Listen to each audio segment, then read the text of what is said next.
Waokoe bure. Hapana, neema imekuwa kwa tangu mwanzo. Mungu hana part A na part B. Mpango wa Mungu ni part A once, mwanzo mpaka mwisho wake. Hizi sio lazima Mungu alifika mahali akakairi akaona akasema hivi. No. Biblia inasema kwamba yeye si kikeukeu, abatiliki, yeye si kiburi, si ndio? So tutoke huko Tito 3:4. Tito 3:4. Tito 3:4. Lakini wema wake Mwokozi wetu Mungu na upendo wake kwa wanadamu. Unaona, kwa wanadamu anajumlisha watu wote. Ulipofunuliwa, tuliona ulifunuliwa wakati gani? Alituokoa. Wakati gani? Katika ufufuo wa Yesu Kristo. Haleluya. Si kwa sababu ya matendo ya haki tuliyotenda sisi, bali kwa rehema yake.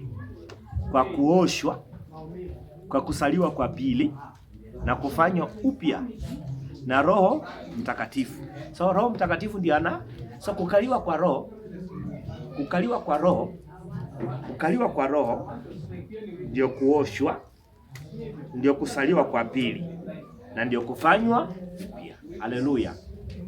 So anaposema kwa kuoshwa, haina maana kuna maji fulani ya rohoni anaosha anasukua mioyo ya watu.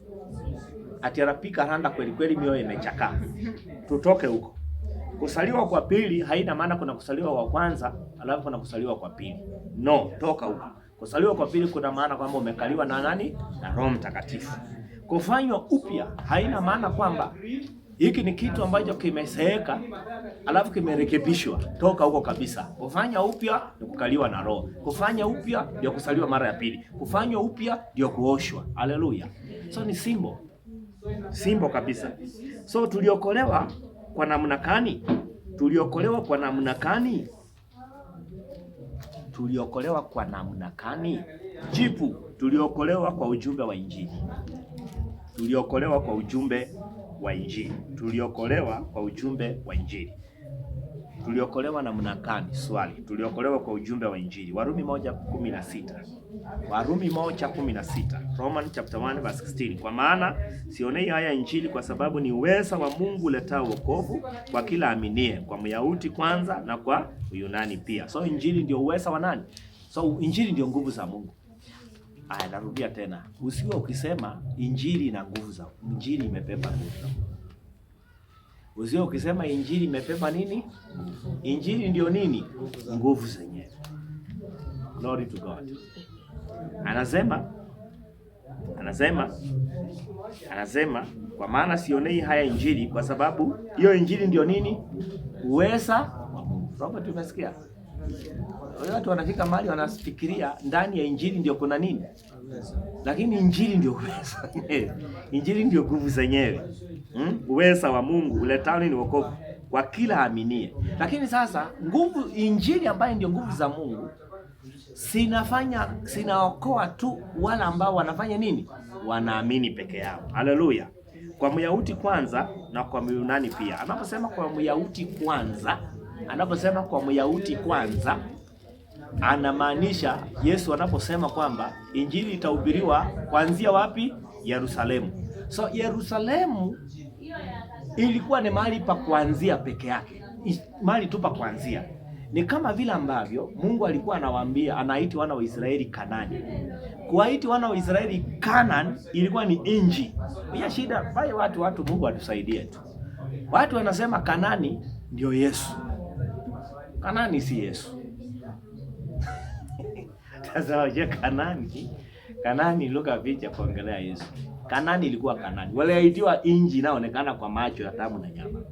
Ilikuwa inji ya kawaida.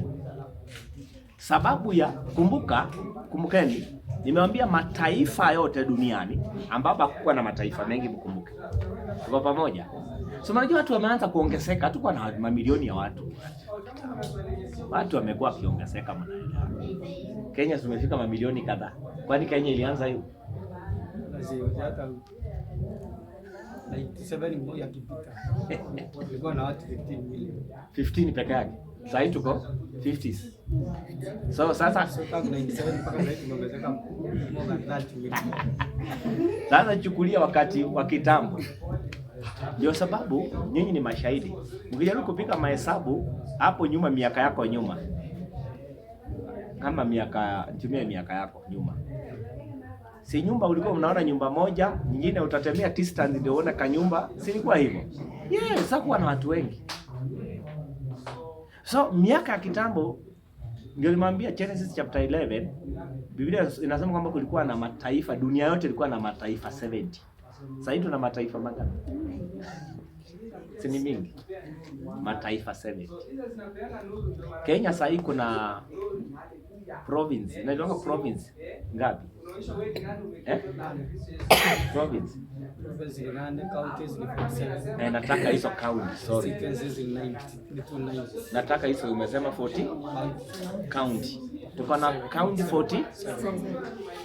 Unajua watu wameongezeka Kenya. Huu tu msimu wa Ruto. County zinaenda kuongezeka, zinaenda kuwa 50 counties. 50. So kuna county zitakuwa zinakawanywa. Na zinakawanywa kwa sababu ya nini? Watu wameongezeka. Yes. Watu wameongezeka. So kitambo hakukuwa na watu walikuwa. So Mungu akiaiti wana wa Israeli Kanani. Kanani haikuwa ati ni nchi haina watu. Kulikuwa na watu. Lakini hao watu walikuwa wanaabudu miungu. Na dhambi inafanya kazi hivi. Ukifanya study ya dhambi, dhambi ikikomaa ndio inafanya nini? Inazaa mauti. So kuna watu ukisoma Biblia, Mungu anasema kwamba kikombe cha wana wa Amori mfano akichacha. So anamaanisha kama mlikuwa mwende mteke hiyo inji, tulieni kwanza, kwa sababu dhambi yao haijakomaa. Maana ikikomaa wenyewe watajiangamiza. Si Mungu anawaangamiza, watajiangamiza. Glory to God. So Kanani ilikuwa ni mahali pa kuanzia. Mungu akiteua taifa la Israeli lilianza na Ibrahim. Lengo la Mungu kuchagua Ibrahim ama kumuita Ibrahim atoke katika mataifa ni ili ajitengenezee taifa lake ambalo litakalo muabudu yeye. Maana mataifa yote yalikuwa yanaabudu miungu, ibada ya sanamu. So anamuita Ibrahim ili sasa ajitengenezee taifa ambalo hilo taifa litamwabudu yeye, litamsikiza yeye, litafanya kila anataka afanye. So kazi ya taifa la Israeli ilikuwa iende Canaan, ikae pale, itulie pale, ianze kusambaa injili kwenye mataifa mengine yote, ili mataifa yote yamwabudu nani? Mungu Yahweh, Mungu aliye hai. Lakini wana wa Israeli wakasahau walipoenda Misri, wakaona mambo yamekaa mzuri, wakarelax, wakakaa starehe, wakasema huko ni nyumbani. Wakasahau kazi ya Mungu. Maana kazi ya Mungu walikuwa waende wafanye mission na warudi wapi? Maana dunia ilikuwa inatambua kwamba kuna Mungu wa Israeli. Ndio utasikia hizo maandishi yanasema kwamba Mungu wa Israeli. Hata wakati ambapo wanaenda kupeleleza nchi ya ahadi, tukawa na yule mama Kaapa. Yule mama Kaapa alikuwa amesikiliza habari za Mungu wa Israeli. So mataifa walikuwa wanajua Mungu wa Israeli, Mungu wa vita. Kwa sababu walikuwa wanajua kwenye Israeli inapigana inashinda vita. So walikuwa wanamuogopa Mungu wa Israeli. Wangejua ni Mwisraeli amepatikana mahali, wanajua hapa ni kubaya. So mwanamke huyu ambaye alikuwa Kaapa akiamini hawa wapelelezi ni kwa sababu alikuwa na habari kuhusu Mungu wa Israeli. So aliamini katika Mungu wa Israeli, ndio sababu Yeriko ilipoangamia yeye hakuangamia. Kwa pamoja. So yeye aliamini injili ambayo ni nguvu za Mungu zinazofanya nini? Zinazoleta wokovu. Ndio sababu huyo mama Kaapa alikuwa anaitwa nani? Rahabu. Aliokolewa kwa sababu ya kuamini injili ambayo ni uwezo wa Mungu unaofanya nini? Unaokoa. So mtu akikuuliza kwa nini Rahabu aliokolewa kutoka kwa watu wengine wote? Ni kwa sababu aliamini uwezo wa nani? Wa Mungu. Angekataa tayari angefanya nini? Angefyekwa. Haleluya. Aya. So anaposema kwanza kwa Myahudi, anaposema kwa Myahudi kwanza, maana yake huko kulikuwa tu ni mahali pa injili kufanya nini? Kuanzia ili sabel mataifa yote. Warumi 10:8. Romans chapter 10 verse 8. Romans chapter 10 verse 8. Lakini yanenaje? Ile neno li karibu nawe, katika kinywa chako na katika moyo wako, yani lile neno la imani tulihubiriwa. Tulisema neno la imani. Neno la imani ni kuvua Yesu Kristo. Haleluya. Namba 9, kwa sababu ukimkiri Yesu kwa kinywa chako ya kuwa ni Bwana na kuamini moyoni mwako ya kuwa Mungu alimfufua kutoka kwa wafu. So neno la imani unaona ni kuhusu ufufuo wa Kristo, utaokoka. So ukiamini katika ufufuo unafanya nini? Unaokoka. Kwa maana kwa moyo mtu ufanya nini? Waamini hata kupata haki, na kwa kinywa ukiri hata kupata nini? Wokovu. So basi imani chanzo chake ni kusikia, na kusikia kuja kwa neno. Haleluya. So hata mwanadamu mwenyewe hakuwa na imani. So injili yenyewe imepepa nini? Imani ndani yake. Haleluya. So unaposikia chochote unachosikia kama habari huwa inachochea imani. So ni vizuri pia kuangalia ni nini ambacho unaweka attention kusikiza mara kwa mara, maana kitachochea imani na utajikuta either uamini katika Mungu, unaamini vitu vingine tofauti. Ukisikiza injili zaidi, pia imani yako unaimarika katika imani kwa kile ambacho Mungu alifanya. Haleluya. So tuliokolewa kwa imani katika ujumbe wa injili ambao ulihubiriwa kwetu. Tuliokolewa kwa imani katika ujumbe wa injili ambao ulihubiriwa kwetu. So ujumbe wa imani unahubiriwa. Tuliokolewa kwa imani katika ujumbe wa injili ambao ulihubiriwa kwetu.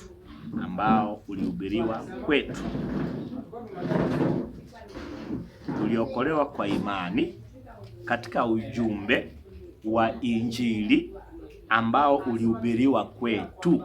Kwa hiyo kinacholeta wokovu ni kile ambacho Mungu amefanya katika Kristo. Kwa hiyo kinacholeta wokovu ni kile ambacho Mungu amefanya katika Kristo. Huu ndio msingi wa Ukristo wetu. Tuliokolewa kwa imani katika ujumbe wa injili ambao ulihubiriwa kwetu. Kwa hiyo kinacholeta wokovu ni kile ambacho Mungu amefanya katika Kristo. Huu ndio msingi wa Ukristo wetu. Msingi wa Ukristo wetu uko kwa kile Mungu alifanya katika Kristo Yesu. Kwa hiyo kinacholeta wokovu ni nini? Ni kile ambacho Mungu amefanya katika Kristo, na huu ndio msingi wa Ukristo wetu. So tuangalie Waebrania 7:24 mpaka 25. Hebrews chapter 7:24 na 25. Hebrews 7:24-25. Bali yeye kwa kuwa akaa milele. Nani huyo anakaa milele? Kristo. Very good. Anao ukuhani wake usioondoka. So ukuhani wa Yesu Kristo ni wa milele.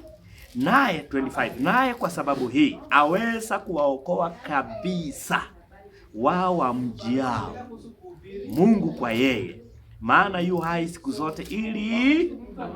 Haleluya. Hebu sikiza. Naye kwa sababu hii aweza kuwaokoa kabisa wao wamjiao Mungu kwa yeye, maana yu hai siku zote ili afanye nini? Awaombee. Ukisoma hizi statement inaonyesha kwamba wokovu ni endelevu. Kama umeona kitu, wokovu ni endelevu.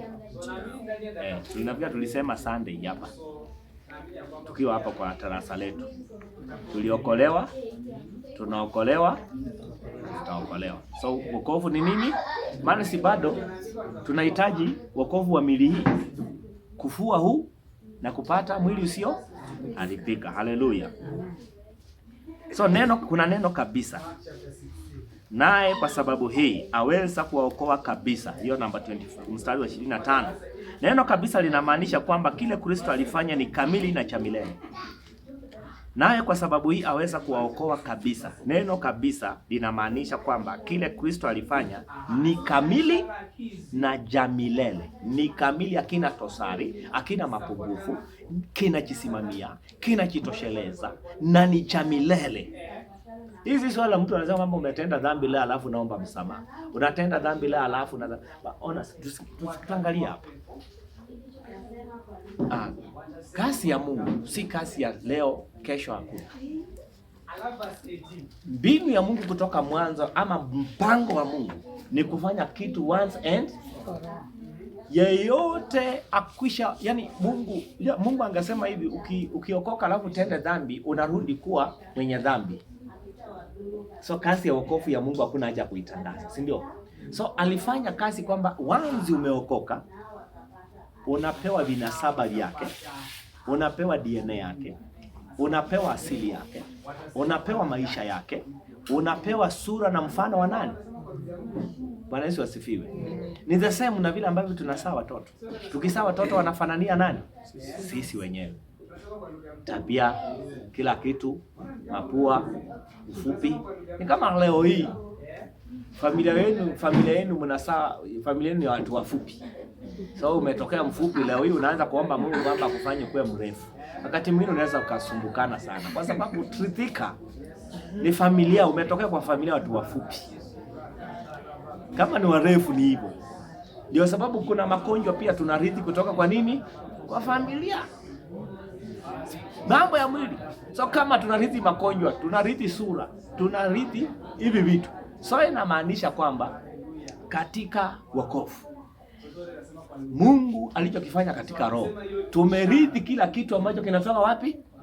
Kwa Mungu. Ukitaka kujua turithi mambo ya mwilini kwa wazazi, Biblia inasema Adamu alipomzaa mtoto alikuwa anafanana na nani? Alizaa mtoto kwa sura yake mwenyewe. So kwa sura yake imekamilisha ugonjwa, sura, ufupi, hayo mambo yote. Tunarithi kutoka wapi? Kwa wazazi. So kama tunarithi hivi vitu vyote kwa wazazi, sasa hata spiritually tunarithi kila kitu ambacho kinamhusu nani? Mungu, tabia, kila kitu tumerithi kutoka kwa baba yetu. Haleluya. Yeye ni nuru. Sisi ni nini? Ni nuru. So anaposema kwamba wokovu wa Mungu ni kamili. Neno kabisa manake kila alichofanya ni kamili na ni cha milele. Kwa hiyo Kristo mwenyewe anatuhakikishia wokovu wetu. Kwa hiyo Kristo mwenyewe anatuhakikishia wokovu wetu. Kristo mwenyewe anatuhakikishia wokovu wetu. Wokovu wetu si wa muda bali ni wa milele. Na Kristo ndiye anahakikisha. Kristo ndiye anahakikisha wokovu wetu. So wokovu wetu si wa muda. Wokovu wetu ni wa milele.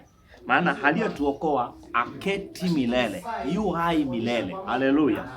Biblia kwanza imesema kwamba anasema kwamba kabisa wao wamjiao Mungu kwa yeye, maana yu hai siku zote, ili afanye nini? Awaombee. Neno kuombea maana yake ni kukaa. Kuomba pale ni kuketi, kudumu. Anakaa ndani mwetu, ni milele. Haleluya.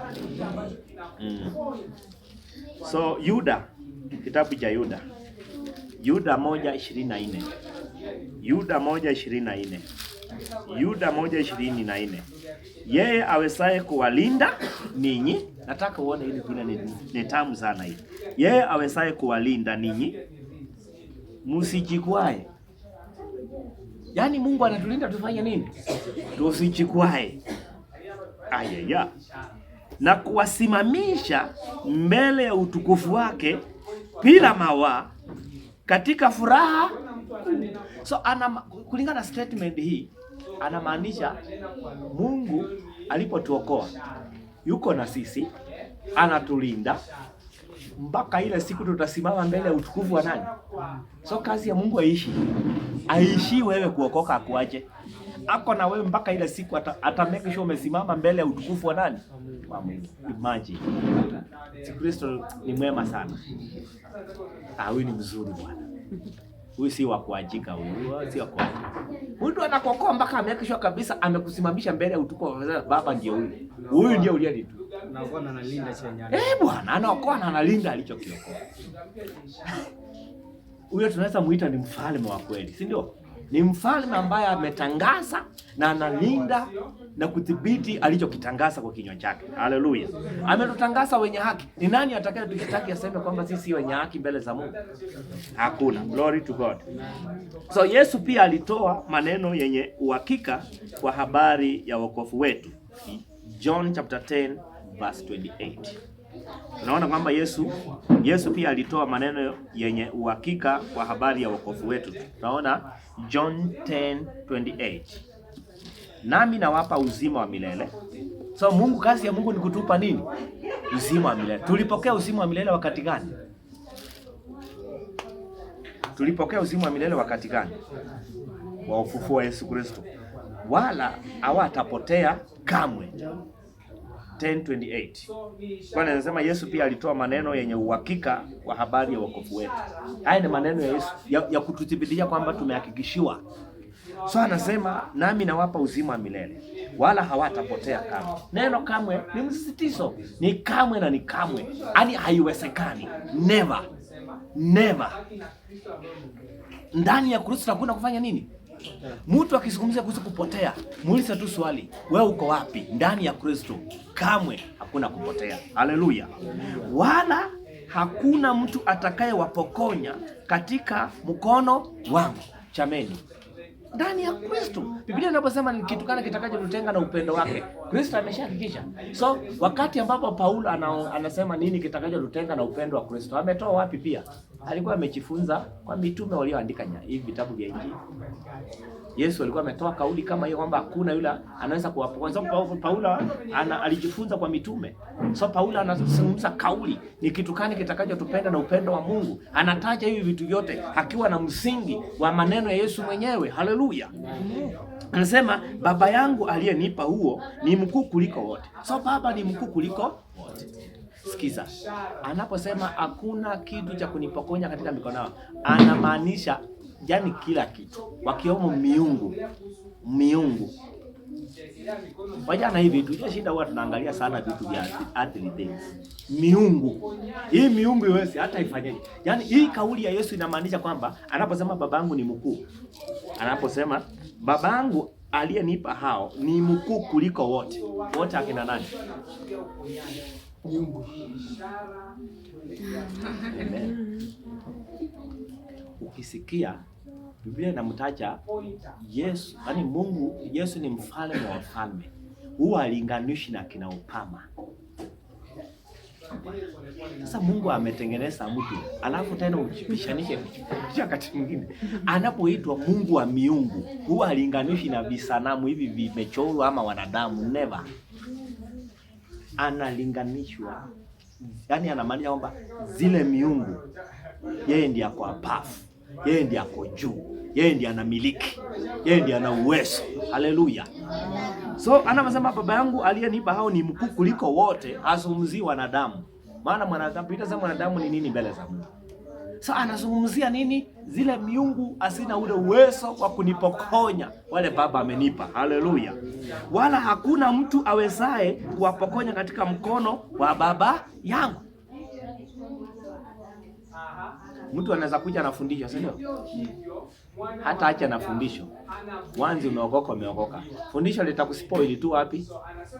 Mind. Lakini wewe pato ni mtoto wa nani? DNA, nini na nini, mtoto wa Mungu. Haleluya.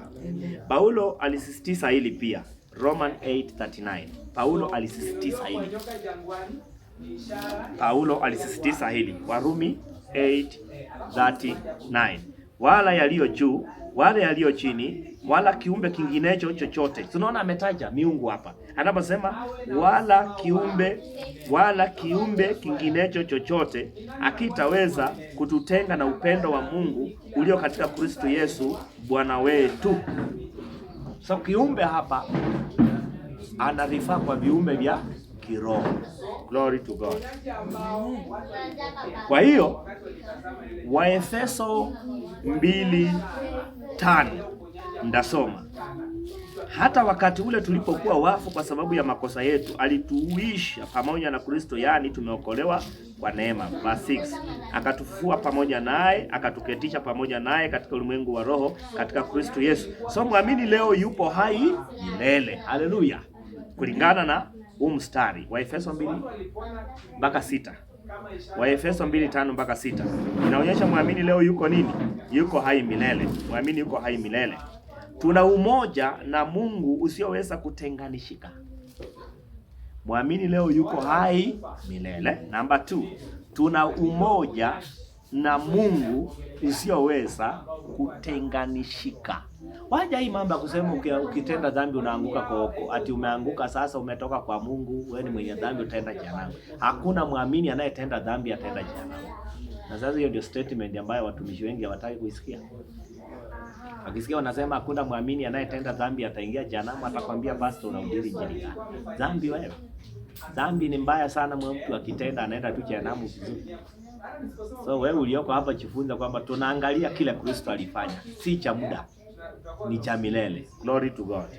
Kila ambacho Kristo alitoa ndio kinatupa uthibitisho kwamba kazi ya Mungu ni ya milele. So hata muamini akianguka katika dhambi, anahitaji kufanya nini? Kusaidiwa kutoka katika dhambi, sio?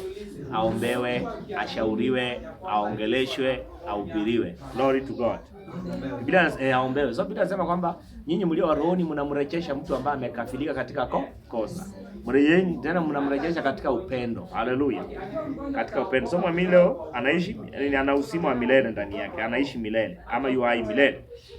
Tuliokolewa kwa neema kwa njia ya imani na kwamba wokovu unalindwa na kuhakikishwa katika Kristo Yesu. Tuliokolewa kwa neema kwa njia ya imani na kwamba wokovu unalindwa na kuhakikishwa katika Kristo Yesu. Tuliokolewa kwa neema kwa njia ya imani na kwamba wokovu unalindwa na kuhakikishwa katika Kristo Yesu.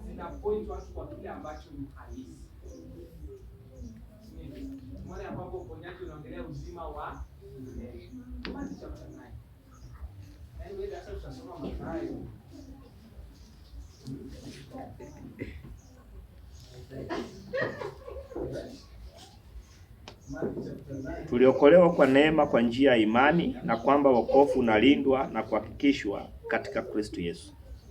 Haya, nataka tufanye ukiri. Usema mimi ni mpokeaji wa neema ya Mungu. Mimi ni mpokeaji wa neema ya Mungu. Nimeokolewa kwa neema yake. Nimeokolewa kwa neema yake kwa njia ya imani. Kristo ndiye uhakikisho. Kristo ndiye uhakikisho. Thamana wa wokovu wangu. Amen. Tumemaliza mimi ni nani sehemu ya kwanza. Tutakuja na sehemu ya pili. Mimi ni nani sehemu ya pili. So hapo juu andika, hapo juu kwako andika kwamba mimi ni nani sehemu ya kwanza. Alafu sasa yani kwenye ulianzia tukiandika mimi ni nani, andika hapo sehemu ya kwanza. Usiandika kwa topic mpya. Kwa topic mpya ni sehemu ya kwanza. Hapo juu andika hapo sehemu ya kwanza. Sasa ila itafuata ni sehemu ya pili. So tutajifunza tu pato nini? Mimi ni nani? Mimi ni nani?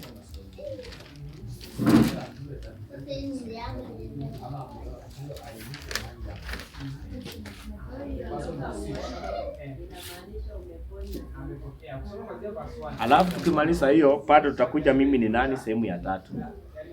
So bado inaendelea mimi ni nani, ina mafundisho mengi ya kujua sisi nani. So bado hatujatackle kabisa. Haleluya. Glory to God. So nataka tuchukue muda kidogo kama dakika 5 tuombe kwa Luka. Na kuomba ni vizuri. Nilisema kuna mwalimu nilimnukuu anasema kwamba maombi bila neno. Maombi bila neno ni sawa na kutengeneza shamba lako vizuri. Nyunyize maji kila kitu, umeunda kila kitu kwenye shamba vizuri. Alafu uliambia lifanye nini? Lisae bila nini? Mbegu. Na kufundisha kuzuri kwa Injili bila nini? Maombi. Ni sawa na vile ambavyo umepanda shamba lako, alafu ufanye nini? Ukose kufanya nini? Ukose kupanda. Unatengeneza alafu ukakosa kupanda, itamea nini? Ukiomba bila neno, ama ukiwa na neno bila maombi. Ilikuwa hivyo. Nisaidie na nyinyi. Sasa mmenyamaza tena mniambii.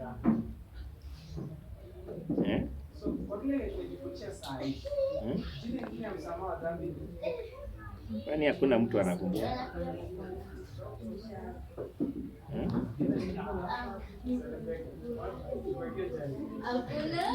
Tulisemaje? Haikuwa hapo. Tunasema Si ndio nasema tulisema. Tulisema siku ya Thursday. Sasa Joshua anajaribu kwa sababu hata hapo.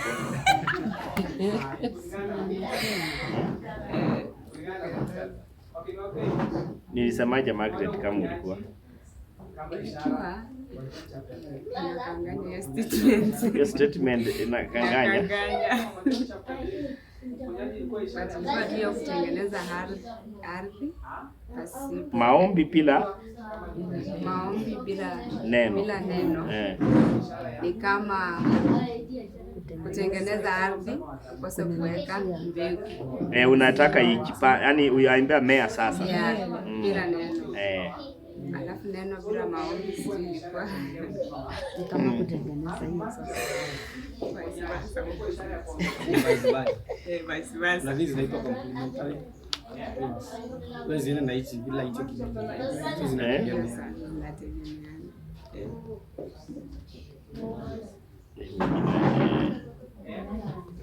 Kuna John chapter 3. Tunaongelea uponyaji.